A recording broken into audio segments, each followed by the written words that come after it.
of flesh and blood. Welcome to Tell Me Your Story, New Paradigms for a New World. I'm Richard Dugan, your host. I thank you so much for joining us here on the program. We have a fascinating program. I hope you do too.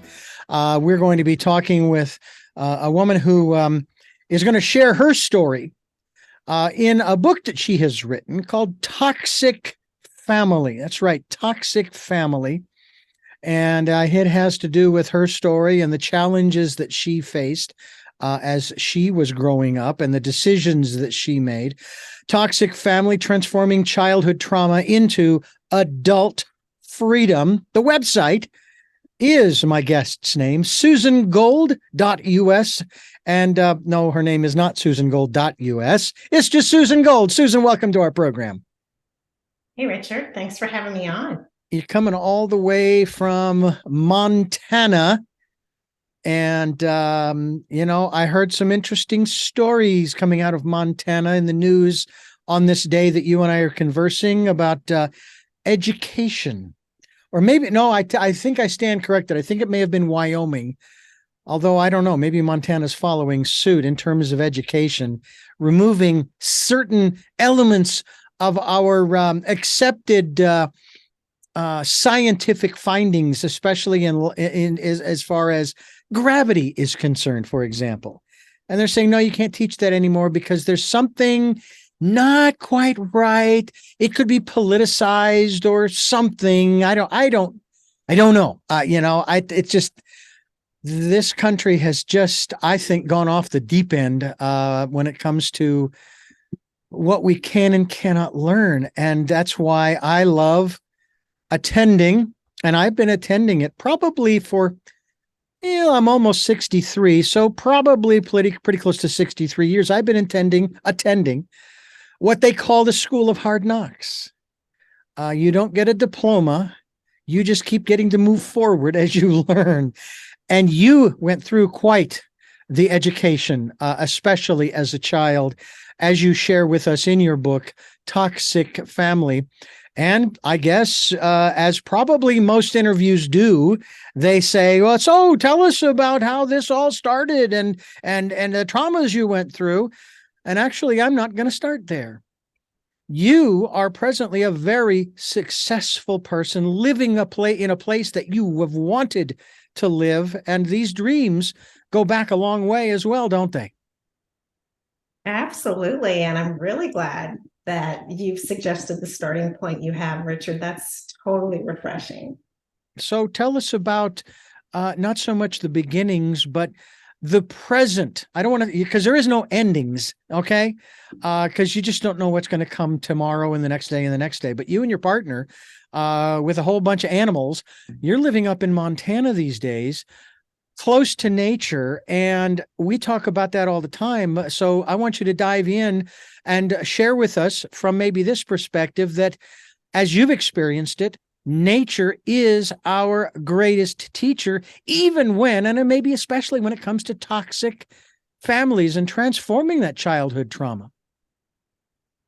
Well, I definitely had a link to nature as I was growing up, but I lived very happily in urban areas, New York City for decades, and then Los Angeles. And I'm just really in rural bliss. I live probably 4 miles from the Canadian border, and I'm outside of a very small town that just got named the #1 redneck town in Montana. Is that a good thing? I'm not certain. I'm going to have to stay here a little longer and I'll let you know. Okay. All right. Well, I'm just curious. Is there a wall up there? No. Okay. No wall. Didn't think so. Sorry. I had to put that in. So how did you feel the moment you decided enough of this urban life, enough of the fast paced, I got to get out of the city and I've got to get into the natural world. And what made you choose Montana? It wasn't even on the bucket list. And I did not think I was leaving sunny California as soon as I did. Maybe if anything, I thought I'd move north in the state. But a couple of things started happening. I just, the energy shifted. There was more of an intensity. The frequency sort of amped up.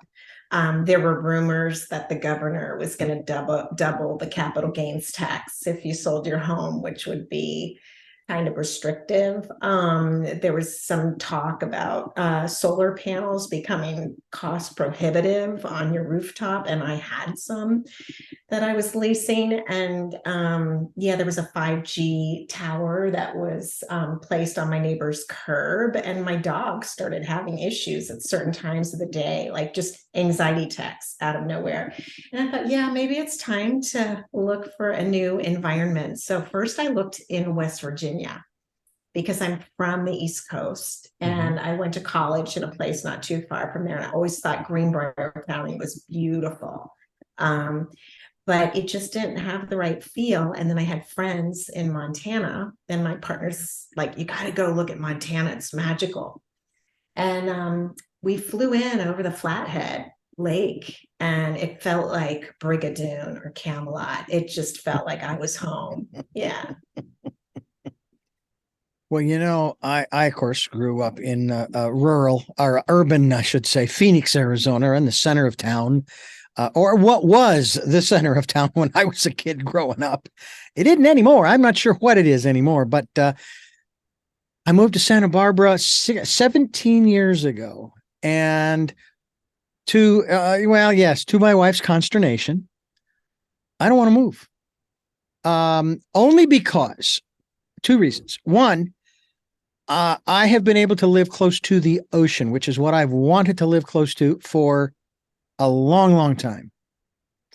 And then number two is we live in a rural part of the Los Padres National Forest, which is the drive up from the city of Santa Barbara is 7 minutes, and we're at the top of the hill, and we're in nature, and we have quail, and we have owls and crows, and every once in a while we will see a seagull up there. I can't believe they would come that far north, but we've had a bear, we've had deer, bobcats. I mean, just, you could almost name them. And the most important to me is the frogs, especially after the rains. And it is said that if you can hear the frogs croaking, then you know that your ecosystem is still okay. Once you don't hear the frogs anymore, something's gone wrong. Something's missing. I don't know how true that is, but anyway. And I got to tell you,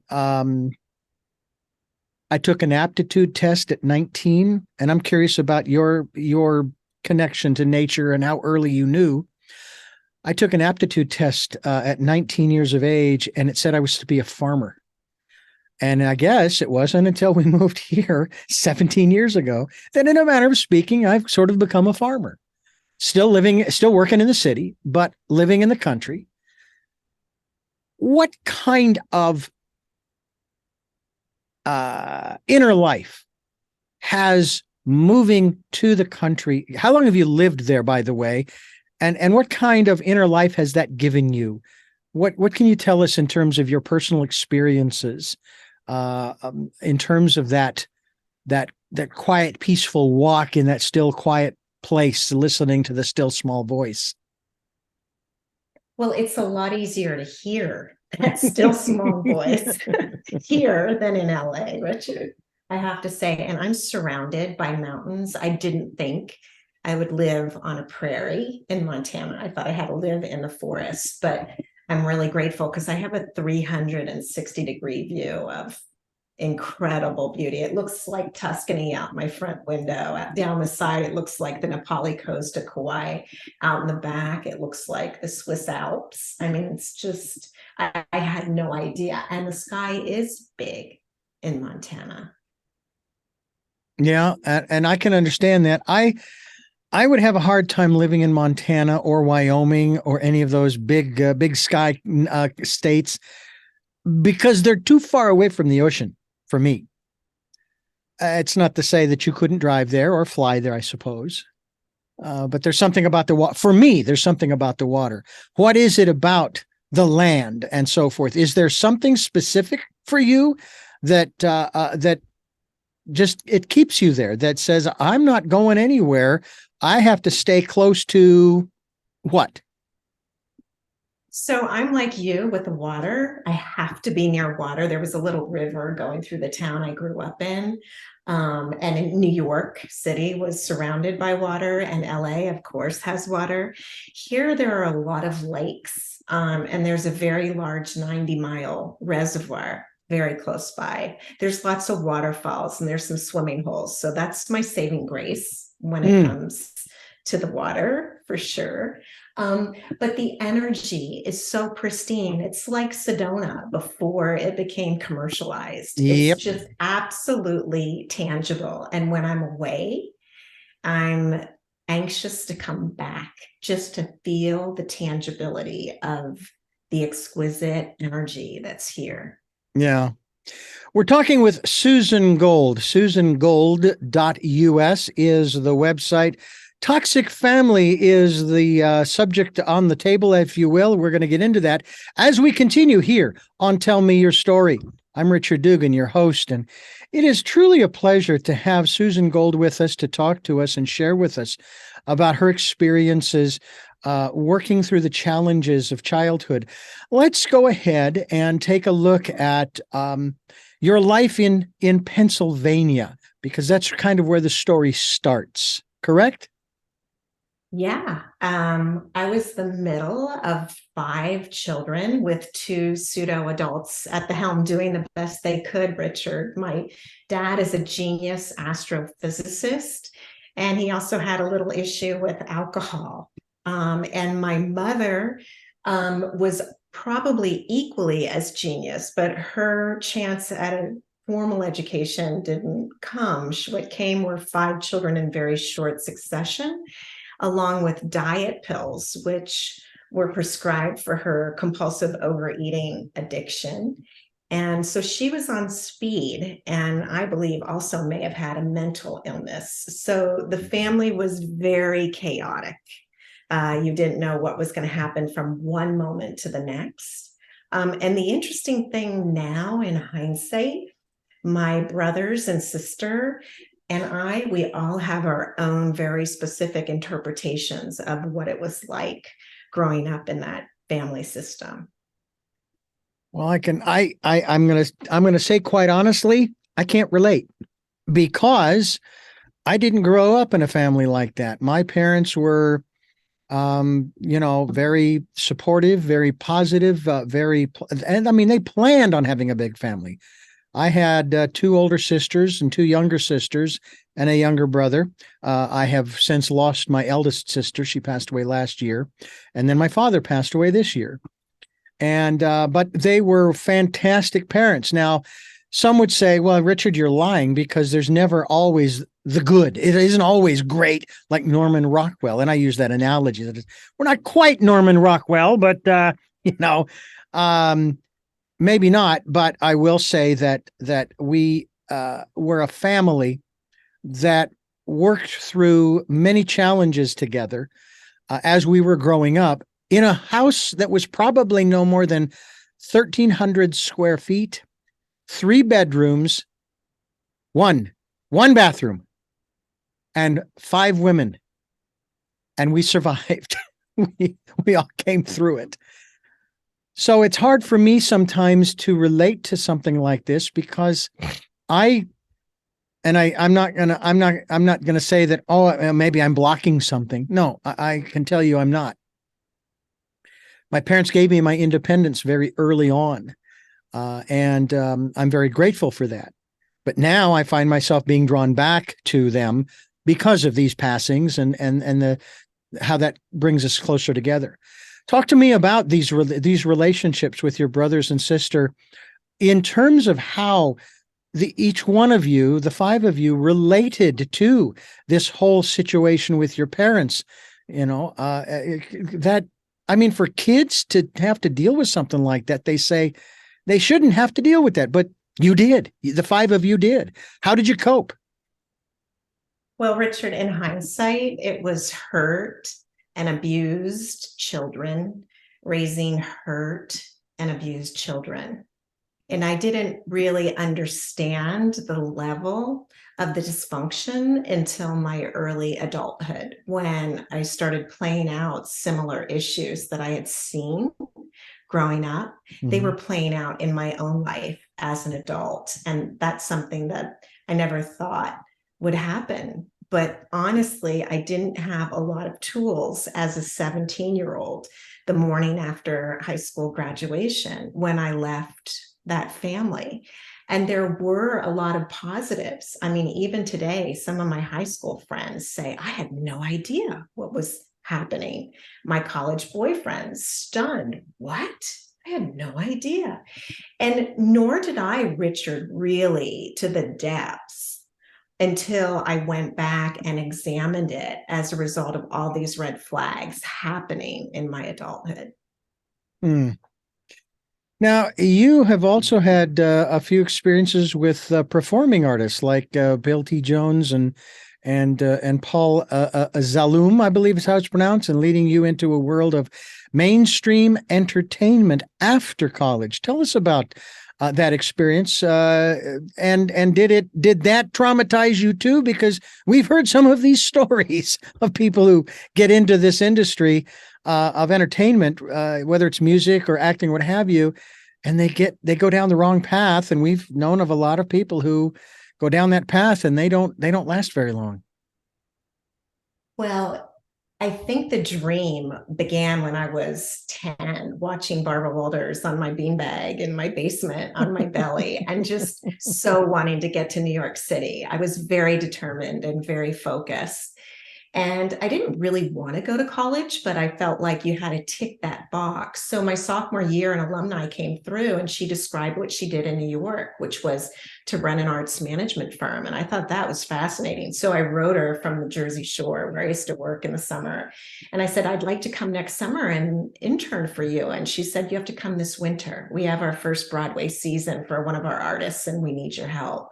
So I was 19, living in Greenwich Village, Richard, on my own, in my first arts management internship. And it really widened my eyes to the freedom of the city and the real love I had for the energy of that incredible place, as well as exposed me to these amazing artists. You used to see Eric Bogosian walking around in Spalding Gray. And yeah, it was really super great. But after college, I wanted something more glitzy. I wanted to work in a skyscraper on West 57th Street.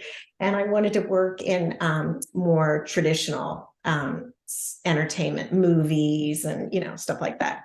So I got a job at ICM. I knew no one in the straight entertainment industry, got a job, and was working for the head of the commercial division. He did celebrity endorsements, and he left the agency and invited me to go with him, which I did because I could really learn. We were one-on-one in a studio apartment. And when you're in a large talent agency, everything happens behind closed doors. So to earn some money on the side, I was actually training Barbara Walters. And I knocked on her door at like 7 a.m. for our training session. She took one look at me, Richard, and she said, "What is happening with you?" And I didn't usually spill beans on personal issues, especially with people that I was working with, but she got it out of me. She was a great interviewer. My boss had a little sexual addiction, and he would invite young women in for their casting moment and ask me to leave. And he had tried the same thing on me the night before. So I was really traumatized. It kicked up so much from my past. And Barbara said to me, "We're going together this morning and we're confronting this man." And I said, "Thanks, Barbara. I think I'll be able to handle it." And I did confront my boss that day. And he said, "Do you have everything you need?" And I said, "Yes." And he said, "Great, you're fired." And I had no other job to go to. I had about 2.5 months of cash in the bank, and I had just extricated myself from a very abusive relationship where the gentleman held the power through the purse strings. So it was a tenuous time, but I decided to launch my own talent brokerage firm, matching celebrities with brands, because I couldn't go back into that assistant role. I was too traumatized. And my first deal was to knock on the factory door and convince Andy Warhol to do a commercial for Pontiac. Now, you don't look old enough. What were you, 3 when you approached Andy? Come on. Really? Wow. That's incredible. And he did it, right? Well, I remember being ushered in. The studio was super dark. Like I couldn't see the floor. I could just see the pin spotlight coming down in his hair, like going 17 different directions. And he was penciling like really with intensity. Like, he penciled this and then he dropped that and then he penciled this. But there were these 3 pugs running around the studio, and they would like tug on his pants leg, and he'd pick up those pugs and he'd ooh and on. It was all about the pugs. He could care less why I was there and why I was yammering on. He did not make eye contact. It was a tough audience. It was a tough room. So finally he just paused and he looked up and he said, "Now really, why should I do this?" And I said, "Because you can have the pugs in the shot with you." And that sealed the deal. That sealed the deal. He said yes. And that really created my name. I just got a reputation for attaching celebrities to all sorts of things that they probably shouldn't have done. But at the same time, you obviously had, I don't want to use the word charisma. You had the energy. You had that inner confidence, if you will, because you saw something going on right there. And you knew if you connected those 2 things together, the chances were pretty darn good that, yeah, he just might do it, which, of course, as you say, he did.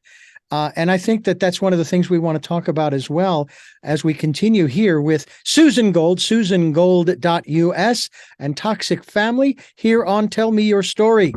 I'm Richard Dugan, your host, and it is a real pleasure to have Susan Gold with us. susangold.us is the website. And we hope that you'll pick up a copy of her book, Toxic Family.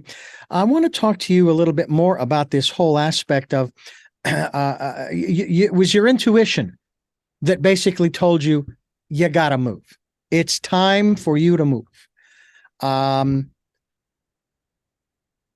you developed the trust in your inner voice, in that intuition at an early age, or did that come along as you got out of that toxic situation, specifically the toxic family life, when you finally moved out the day after graduation? Well, Richard, I had it in spades initially. I would almost venture to say I was telepathic. And it was almost a skill for my own survival. I could read the energy and the emotion of the individual that was in front of me. And it was a great, necessary survival tool. Mm-hmm. But it also became dangerous because things would just come flying right out of my mouth. And honestly, they were truth-filled. Yeah. But there wasn't a lot of room for that. So I shut it down tight. And I didn't really pick up on it until I got clean.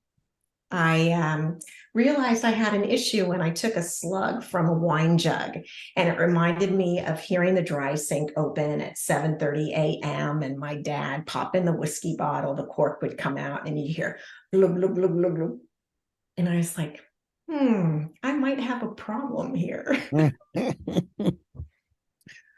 But you addressed that. A lot of people, maybe I should ask you first, how long did it take you from the time you started down that path to then realizing, oh, I have a problem. I may have a problem here?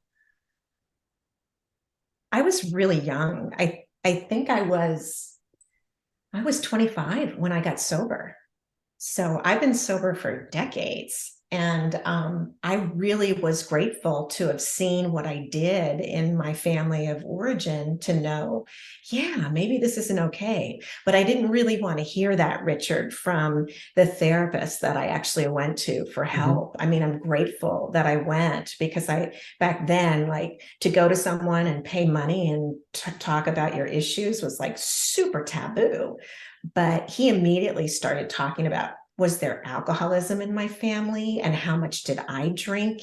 And I didn't understand. I was like, of course, my grandfather died of cirrhosis of the liver, and my dad drinks a ton, and I drink, but I'm happy when I drink. So, what does this have to do with anything? I couldn't understand why this man was talking about alcohol when I had all these problems happening.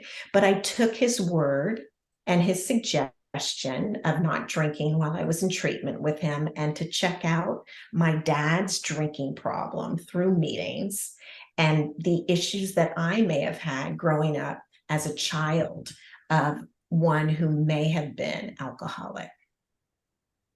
Well, it's extraordinary to realize that at such an early age. And I say that because a lot of people don't get it until they're in their 40s or 50s, or if they even make it that far.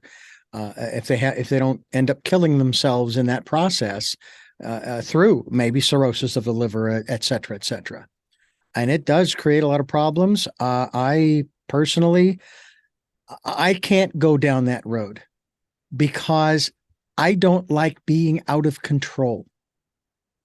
And I know, not that I have ever gotten completely soused or wasted or anything like that, but even what little I have experienced in that regard, I don't like it. I don't like being out of control. Now, maybe that means I'm a little OCD or something like that, but that's just the way that I am. And so, I have a beer occasionally. I might have a mixed drink occasionally. Not a real big wine drinker, that kind of thing. I love those, the hard seltzers that they have, but I mix those with my favorite sparkling water drinks. Sparkling ice is the product I like. I had to switch from sodas, which was a good thing for me. That's a whole nother issue, but we won't go there. So now, are you happy? I am happy, but it took me a long time of uncovering and evolving to truly feel authentically happy. I didn't understand what that was. I used to describe it to friends, close people around me, that I feel like I have saran wrap that's sort of wrapped around me, and I'm not really authentic. Like, I could smile, I'd be the life of the party, I'd be the connector, but I'd go home and just like be fried. And I understand now I'm a bit of an introvert with extrovert tendencies. But it's taken me a long time to be at the place where I have enough compassion for myself and who I am and all the amazing experiences I've lived through. And that includes the challenging experiences and the challengers, because I feel it's all been a journey of beautiful soul evolution, even though I think next time I'm going to check that fine print before I come in. Yeah, I have a funny feeling most of us didn't. It's kind of like the terms and conditions when downloading something from the internet, and we just scroll right on down and click the button so we can move on to install and get moving. And we don't realize that we just gave away our firstborn and the first million that we earn.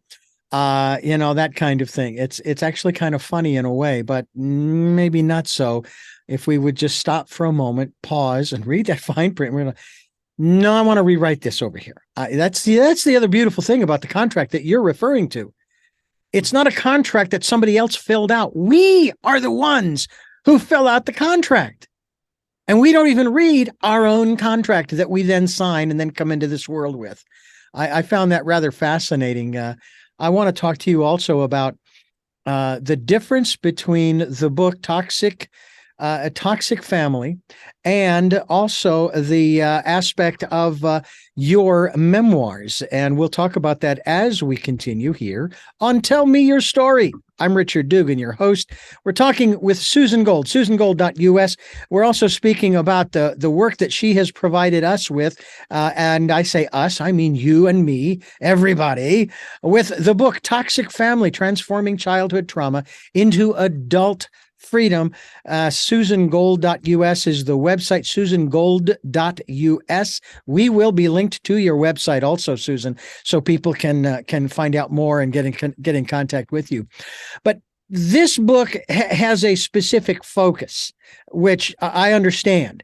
But would you consider this your memoir, or would your memoir contain a whole lot more of the good stuff as you were growing up and into your teens and 20s and 30s?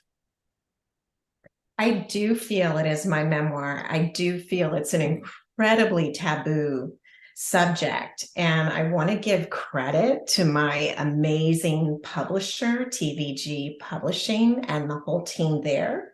They were the actual geniuses to come up with the title of Toxic Family. My title was Magical Illumination, because that's what I feel like it's been. Mm-hmm. I had to pull these pieces together and really dive in. And I feel like those players that played their part in that family did so masterfully.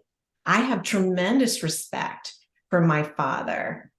He came from a difficult upbringing. My mother's upbringing was horrendous. And they really were doing the best that they knew how to do. And that is the exact family and the exact position in that family as the middle child that I needed to explore the lessons that I wanted to experience in this life. And one of them was to really understand my power as a human being. Yeah, that's extraordinary that you, of all people, having gone through all that you've been through with these people you call your family, your parents specifically, and yet you are grateful for their participation in you becoming the person that you are today. You know, it's funny. My father, before his passing, he and I would have conversations where he would basically say that, no, your mother, she really is the one who raised you kids. Because, you know, he would say, well, you know, because he was at work five days a week, 8 hours a day and so forth. Well, he was home in the evenings. He was home on the weekends. It wasn't like he was one of those salesmen who traveled all the time or anything. And at his memorial, that was the general theme, although none of us coordinated with each other, the five of us kids. None of us coordinated, and yet the final message was, Dad, we wouldn't be who we are if it weren't for you. And that's how you see your parents, and that is quite extraordinary. It doesn't seem to be the bitterness, if you will, the animosity, the hatred, if you will. And you worked through all of that and you've let all that go, or was it never there in the first place? Oh no, I had work to do, definitely. I had a lot of digging. I did not want to go back into that home when it was initially suggested. So there were a lot of painful sessions, and I did all sorts of modalities, analytical and somatic. And I feel like the somatic is really what helped shift that trauma out of my body. But no, I have incredible compassion. I mean, the horrendousness that my parents had been through and how they came together and the acidity in their relationship, just the flammable toxins that it was. I mean, my oldest brother that I have the most abuse with, his childhood is almost completely blacked out, Richard. Almost complete amnesia. That to me is painful. It's sad. And to be carrying around guilt and shame that I was for years. just really doesn't serve. Now, since we don't want to talk about other people's stories, because I was going to ask a question about your brother, but I'm going to ask this of you. What has your health been like over the years as before you began? I mean, again, I know there was the drinking, but before you began to realize, I got to deal with this stuff, I better get started kind of thing. How was your health? And again, as I said, I know we're aware of the whole aspect of the drinking. I was very codependent. I was like a chameleon. I would change on a dime. When I thought I knew what you and who you wanted me to be. And that's been a theme that's stretched throughout my trajectory on varying degrees. So I think that was a real remnant of that upbringing that I've really had to work through, to be willing to come to understand who I am authentically inside my own being, not as I relate to six other beings in a family unit. Mm-hmm. What about your partner? How long have you been together? Well, thanks for asking. We've been together probably 3 years or going on 3 years, and he is nothing like I've experienced. My trust button was shattered. And I did fail at marriage, and I didn't want a relationship of any kind, especially once I understood how capable I was. Because let's just say I sort of went for the low hanging fruit because I didn't have confidence and I didn't want to be abandoned. And I didn't treat myself as a human being. I treated myself as a human doing. Let me do for you what I think you want. So I'll be worthy of your attention and your affection. And my partner now um, was in love with his wife when she passed after a 5-year battle of cancer, diagnosed at stage 3.5. And to me, that is a tribute to pure love and Mm. support. And I didn't understand pure love and authenticity as it related to coupleship or love. It was more tit for tat. I'll do this if you do that, and keeping score. Yeah. It raised the question for me in a previous interview with one of my guests about defining and describing the difference between being in love and loving someone, but loving them unconditionally. And again, there also throws up it throws up a couple of other of two words, one that I will not use in this context, the word tolerate. Tolerate, there's judgment in tolerate. You know, when I say I'm going to tolerate you, I'm saying there's something wrong with you, but I'm going to tolerate you in spite of what's wrong with you. I will accept you the way you are. Do I have to like the way you are? No, I don't have to, but I accept you because you have every right to be here just like me. And when you described your partner and how you've described yourself, you know that the first thing I thought of, oh my God, these are two puzzle pieces that absolutely fit together, because she's going to get someone who's going to truly love her as he did her his wife who passed. I mean, he hung there until, and you're going to get some, and that's what you're going to experience, and then you're going to get to have that same experience of doing the same and being a human being instead of a human doing, because he isn't going to care what you do. He loves you for who you are, right? Which is just astounding. It's like being on Mars, Richard, and I still have to catch myself.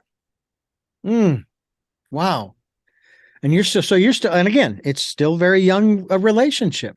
So you're still learning how to accept as well as receive, right?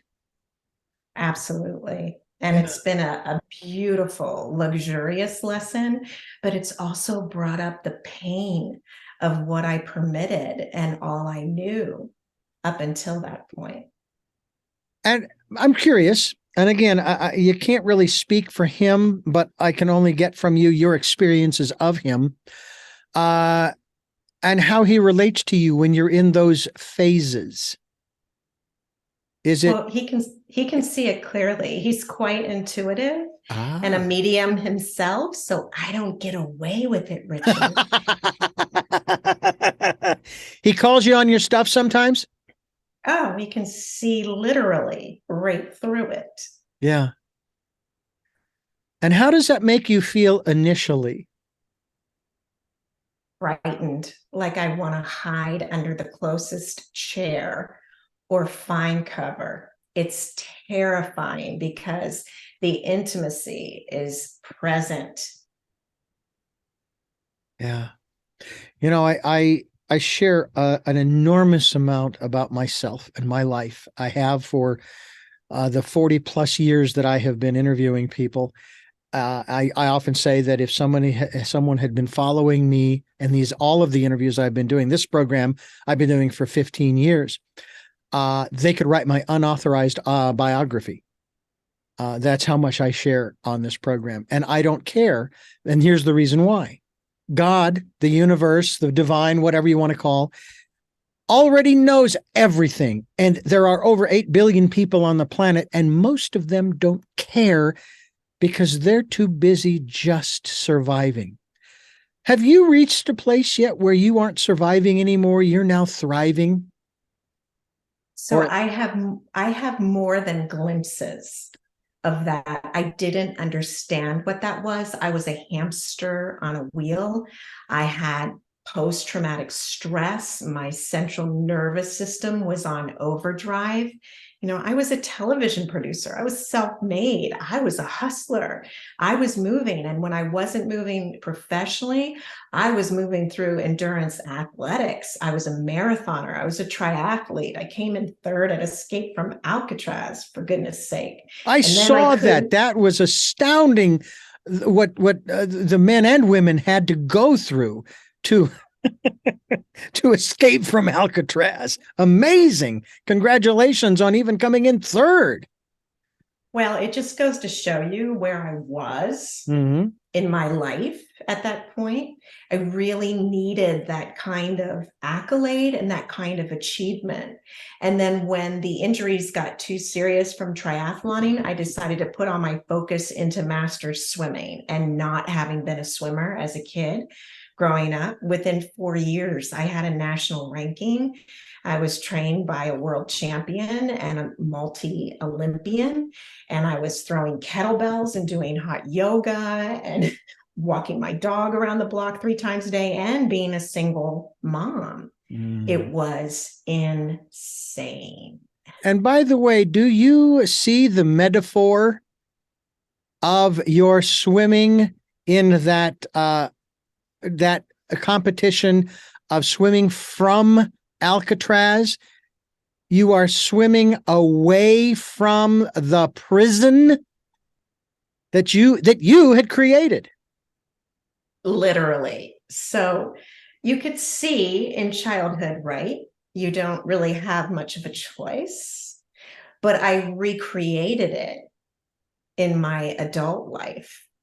And it took the universe to take it all away for me to rip apart yet another false persona, Mm. to really find compassion and love for my own being and shift. Susan Gold is our guest here on Tell Me Your Story. I'm Richard Dugan, your host, and it's really a pleasure to be talking with Susan Gold here on the program and discussing the work that she has put herself through. And I say it's work because for each one of us, we have to do our own work. through a book that she has now available for you through the website, both susangold.us, but also I'm sure through Amazon and other locations. Toxic Family, Transforming Childhood Trauma into Adult Freedom. I've heard in many instances, Susan, that and this goes back a few years, where you in order to get through some of this stuff, you've got to take a look at what your parents did. In other words, and this is actually going back to the 80s. I went through some personal growth programs myself when I was in my early 20s.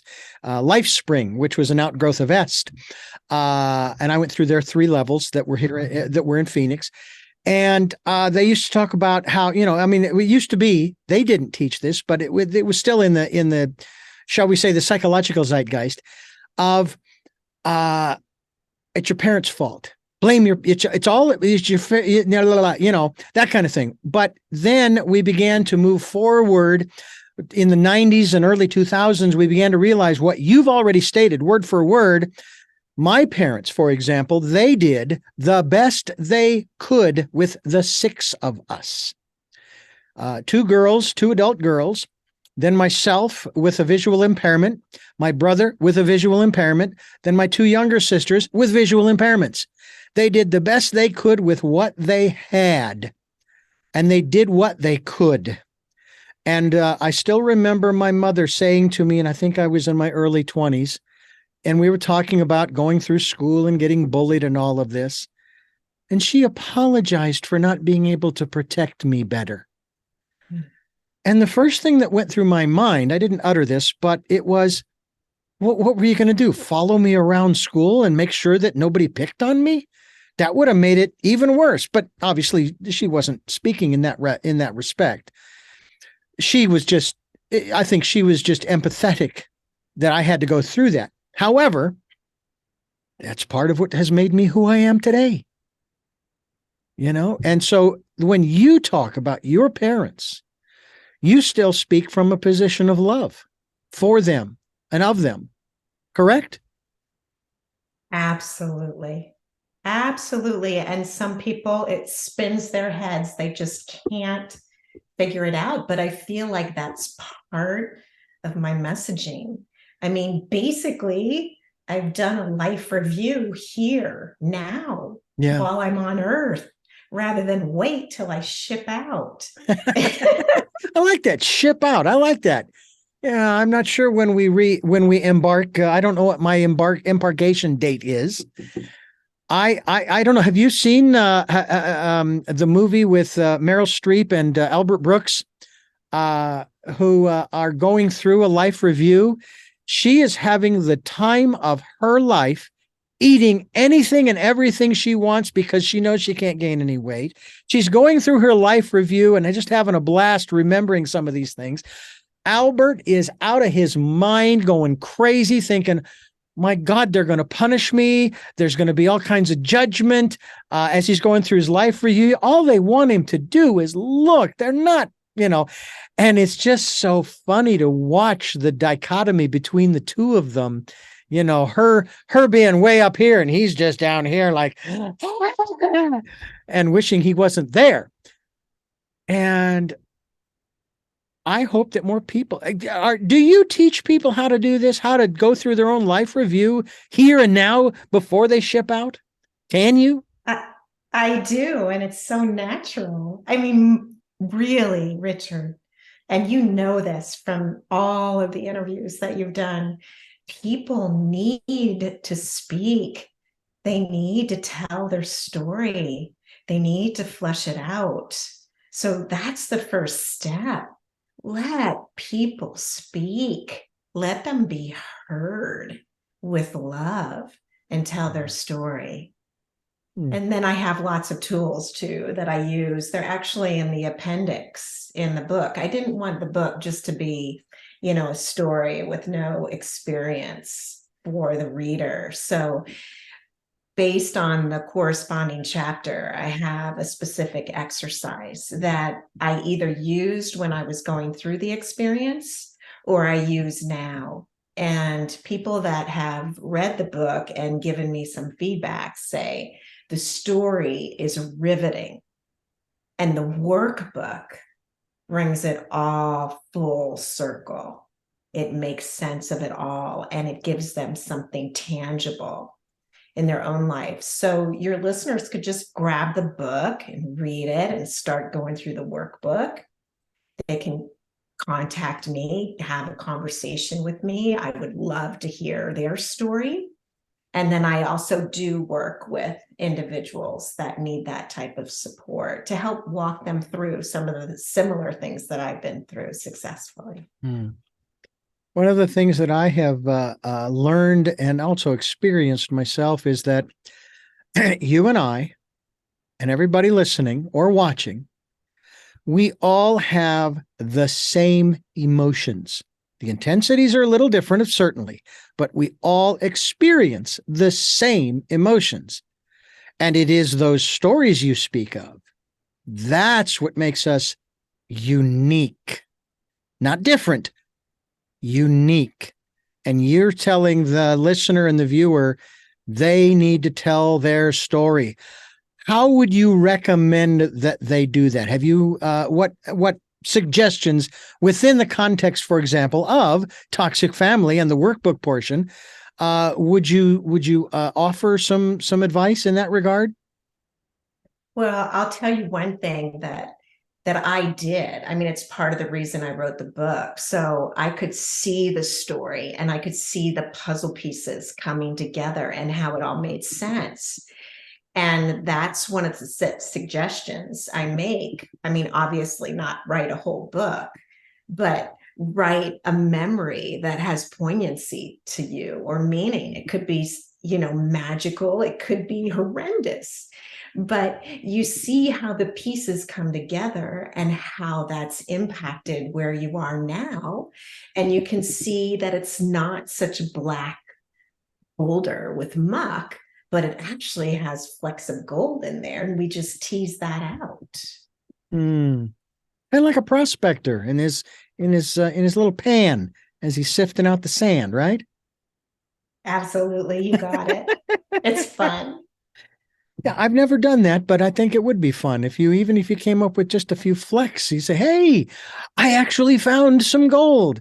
Well, there is no, "Hey, I actually." You definitely will find gold when you start panning your own stream, so to speak. Yeah. And we don't realize it. And some of us aren't brave enough to. I mean, it's just painful. The amount of luggage we're dragging unnecessarily. It's like Robert De Niro in The Mission. Remember, he's carrying that bag of metal through the jungle and scaling the cliff. And finally, bam, down it goes. Yeah. If you put it in the modern day air travel vernacular, think about how much you're going to end up paying extra to put all of that baggage underneath in the luggage compartment of that plane, not to mention the carry-on that of pain and so forth that you keep near and dear to you that you're going to carry with you, and just put it in the overhead so that you can be close to it. And imagine how much that's going to cost you in dollars and cents, let alone in your own health and well-being, physically, mentally, emotionally, and spiritually. Can you talk to us about your spiritual life? I asked you about your inner life in terms of your intuition, but what about the faith or hope, or however you want to describe it, that sustains you as an individual and keeps you moving forward to want to do this, knowing I'm going to be a better person if we're doing this? Wow, Richard, that's another really rich brocade of a question. And I'm just so happy to delve into it. I was raised in a very strict religious background growing up, but I want to say that the faith and the discipline served me. And there was also belief in the mystics. So I would speak to angels all the time. Mostly it was like, where are you? And can you beam me up, please? I need to get out. But eventually that religion became a bit hypocritical as I moved on out of teenage years. And alcohol became my religion. That was my comfort, my ease, my blanket, my soothing. So when I dropped that, I really had to dig, because I couldn't live in comfort without what I thought was my best friend. And so that's when I really found a source or a higher presence that worked for me, that I could turn to, and did repeatedly. And that's really fed me. It's changed. I've done lots of meditation, week-long sits and silent meditation retreats with no contact, and formal sits and walks, and endurance athletics. That's all very sort of meditative and connecting. But I did have to find some kind of stream, some kind of a higher energy that could help me navigate this wild and wacky and beautiful, ecstatic planet. This is a beautiful place, and it's one of those aspects we talk about on this program in terms of the fact that we want to change the world for the better for everybody. It doesn't mean that this is an awful, terrible, and I use the term icky place. No, this is a wonderful place, and as always, there's always room for improvement. And there's always room for improvement within each one of us. And that's what you're sharing with us, is the experiences that you have had going through the process of your own self-improvement. Do you think that you will ever reach that place of perfection? And maybe better yet, what do you think perfection is as a human being? And based upon that definition, do you think you'll ever reach it, or have you reached it already? Well, I'm grateful to say I've surrendered that perfection flag. It's down, and I'm grateful. And I wish I had never received that programming. So I've kind of broken that matrix, and it feels good. That's part of the freedom that I've experienced as an adult, doing the work I have and walking the road that I've chosen to walk, and stepping up to my past and how that engages in my present. So I'm really grateful to be aware when that perfectionism piece of me comes up, just to say, hey, how you doing? Go take a seat in the back of the bus. I like that. That's very good. That's very good. I like that. Susan Gold, susangold.us is the website, and Toxic Family is the book. And you are listening to Tell Me Your Story. I'm Richard Dugan, your host. And Susan, I want to thank you for giving us so much time here on this program. I thank all of my guests for doing so, because, hey, you could be doing a lot of other things right now, and I appreciate you doing this with us right now, and that is sharing your story. So thank you so much. It's a privilege. And even if it helped one being, including you, Richard, I'm grateful to have spent the time. And I just really appreciate your expertise and your experience as a phenomenal interviewer and host. And you come from the heart, and I appreciate it. It reads. Well, thank you. Thank you very much. I appreciate the compliment. I have to say that, in doing this for so many years, this is my therapy too. So yes, I'm listening. I mean, I'm not just listening. I'm listening because I can use all the help I can get too. I have three final questions for you that I ask all of my guests. But before I ask you those questions, let me first thank you for listening to and watching Tell Me Your Story.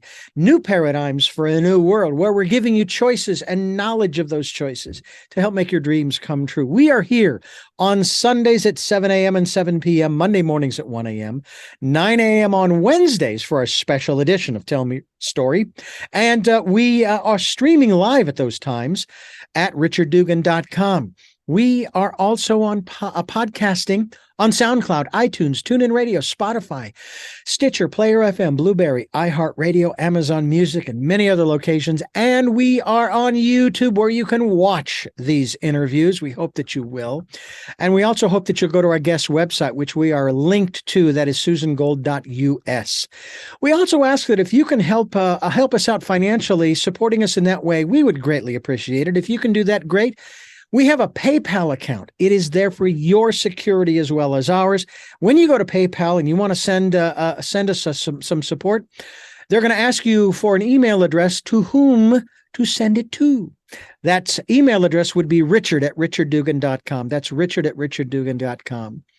Also, if you would like, we would like for you, I hope you'd like it too, to participate in the Decade of Perfect Vision, where we ask you to spend some time going within, listening to that still small voice.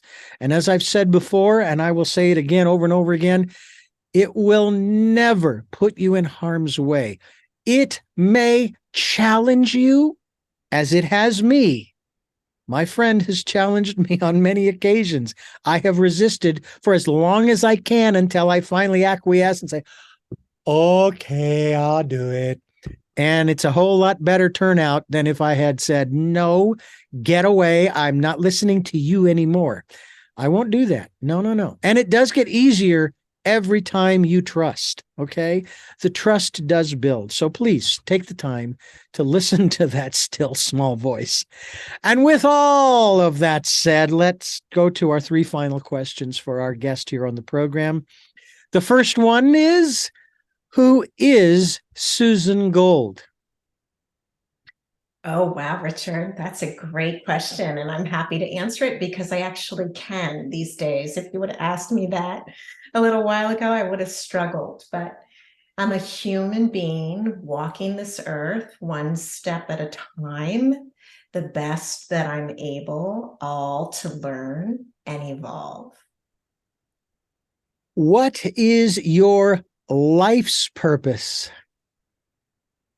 I believe my life's purpose is to understand and intuit my power and my ability as a human being, and to share that with others who may not know the same. And finally, what was your best day? Oh my goodness, my best day may be the day that I had my son, physical pain aside. But there have been many best days. Wonderful. Well, Susan Gold, once again, thank you so much. All the way from Montana. Thank you for joining us, sharing yourself, your life, and your family with us. And we certainly wish the very best for everyone involved, everybody who has participated in your life and who has made you the person that you have chosen to be. And me too. I'm grateful for that too, Richard. And thanks to your listeners for tuning in. And thank you again for having me as your guest. You're very welcome. And I thank you for listening to and watching Tell Me Your Story. And until our next broadcast, podcast, videocast, love to Lal, Jeanette, I am still listening. And Dad, be happy.